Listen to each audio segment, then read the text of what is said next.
এই রকম ভর্তা বানালে এর টেস্ট যে কোন লেভেলের হয় তা বলে বোঝানোর নেই। গরম ভাতে আর কিছুই লাগবে না, এক থালা ভাত দেখবেন শুধু এটা দিয়েই খেয়ে ফেলবেন। ভীষণ টেস্টি হয়, ছোটো থেকে বড় সবার দেখবেন ভীষণ পছন্দ হবে। শুধু এইভাবে একবার কুমড়ো ভর্তা বানিয়ে দেখুন।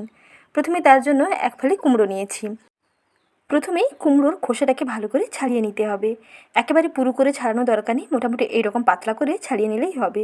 কুমড়োর খোসাটাকে আলতো করে ছাড়িয়ে নিয়ে তারপরে কুমড়োগুলোকে একেবারে ছোট ছোট করে কেটে নিতে হবে। আমি স্টেপ বাই স্টেপ ভিডিওতে দেখিয়ে দিচ্ছি, কোথাও স্কিপ না করে শেষ পর্যন্ত দেখতে থাকুন। আশা করি খুবই ভালো লাগবে এবং সহজে বুঝতে পারবেন। এইভাবে দেখুন, প্রথমে কুমড়োটাকে ভালো করে ছাড়িয়ে নিয়েছি। এখন এর থেকে ছোট ছোট টুকরো করে কেটে নিচ্ছি।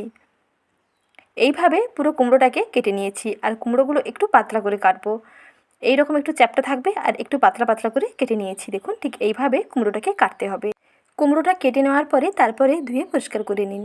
জলটাও ঝরিয়ে নিয়েছি। এখন পরের প্রসেসে চলে যাচ্ছি। কড়াইতে প্রথমেই দিয়ে দিলাম 2 চামচ সর্ষের তেল। পুরো রান্নাটা সর্ষে তেলে হবে, তাহলে টেস্টটা বেশ ভালো হবে। প্রথমে তেলটা ভালোভাবে গরম হয়ে গেলে দুটো শুকনো লঙ্কা এইভাবে কেটে দিয়ে দিচ্ছি।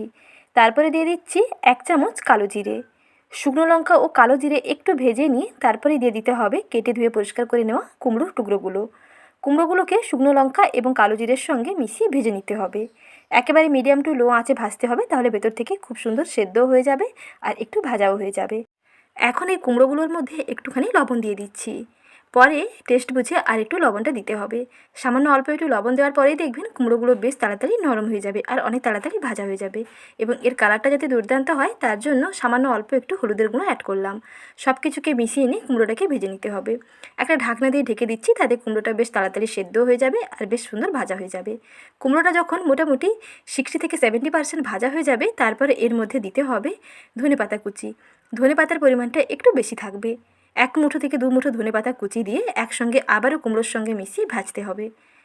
তাহলে দেখবেন এই কুমড়ো ভর্তার টেস্টটা দুর্দান্ত হবে। যেইভাবে আমি বানাচ্ছি ঠিক এইভাবে বানিয়ে দেখুন, স্বাদ দেখবেন মুখে লেগে থাকবে। কুমড়োটা সেদ্ধ হয়েছে কিনা একটু চেক করে নিচ্ছি। দেখেই মনে হচ্ছে যে খুব সুন্দরভাবে সেদ্ধ হয়ে গেছে, তবে চেক করে নিতে হবে বেশ নরম হয়েছে কিনা। কারণ এটা যেহেতু শিলপাটায় বাটতে হবে, তাই একটু বেশি নরম হয়ে গেলে বেশ ভালো হবে। দেখুন, কুমড়োটা বেশ ভালোভাবে সেদ্ধ হয়ে গেছে আর ভাজা ভাজাও হয়ে গেছে।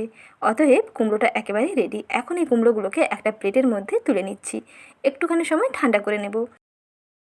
দেখুন, কুমড়োটা খুব সুন্দরভাবে ভেজে নিয়েছি। আর এখন ওই কড়াইতে আরও 1 চামচ সর্ষের তেলের মধ্যে একটা মিডিয়াম সাইজের পেঁয়াজকে এইরকম কেটে নিয়ে তারপরে ভেজে নিচ্ছি। সর্ষে তেল সমেত পেঁয়াজটাকে একসঙ্গে এর সঙ্গে মাখতে হবে, তাহলেই এর টেস্টটা বেশ ভালো হবে। আর পেঁয়াজটাকে কিন্তু একেবারে ব্রাউন করে ভাজার দরকার নেই, মোটামুটি গায়ের কালারটা একটু চেঞ্জ হলেই হবে। দেখুন, পেঁয়াজটাকে ভেজে নিয়েছি, একটা প্লেটের মধ্যে নামিয়ে নিচ্ছি।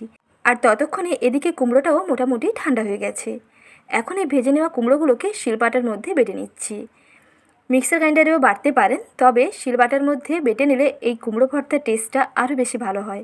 সেই শুকনো লঙ্কা এবং ধনেপাতা সঙ্গে কালো জিরে সমস্ত কিছুকে একসঙ্গে নিয়ে কুমড়োর সঙ্গে বেটে নিতে হবে। তাহলে দেখবেন এর টেস্টটা দুর্দান্ত হবে। একেবারে মাখনের মতো মোলায়েম হয়, মুখে দিলেই মিলিয়ে যাবে আর স্বাদ দেখবেন মুখে লেগে থাকবে। গরম ভাতের সঙ্গে এই রকম কুমড়োর ভর্তা বাড়িতে একবার ট্রাই করে দেখুন, খেয়ে সবাই দেখবেন প্রশংসা করতে বাধ্য।